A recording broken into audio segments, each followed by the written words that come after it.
هرگزم نقش تو از لحه دل و جان نرود، هرگز از یاد من آن سرو خرامان نرود.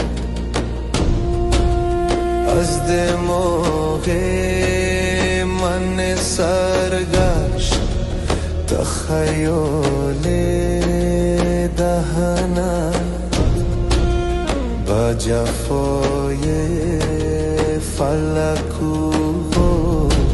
سعی در آن نرود، با جفای فلک و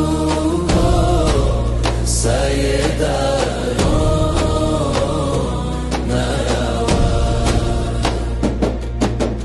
در ازل بست دلم با سر زلفت پیوند، تو ابد سر نکشد و از سر پیمان نرود.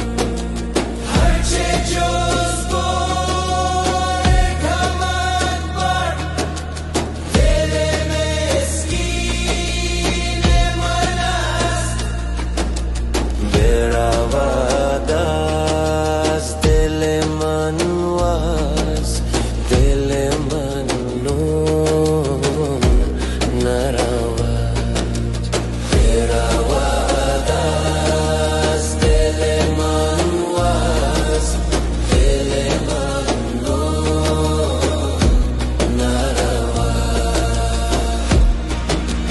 اون چون مهر تو در دل و جان جای گرفت که اگر سر برود از دل و از جان نرود، گر رود از پی خوبان دل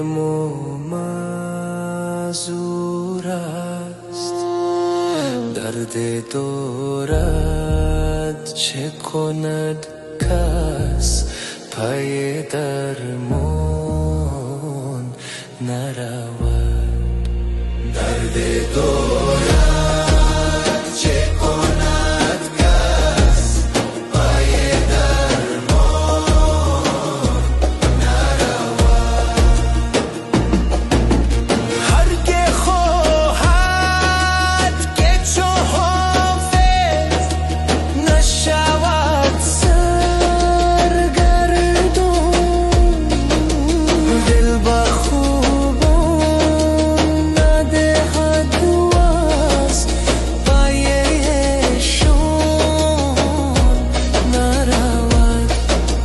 هرگزم نقش تو از لحه دل و جان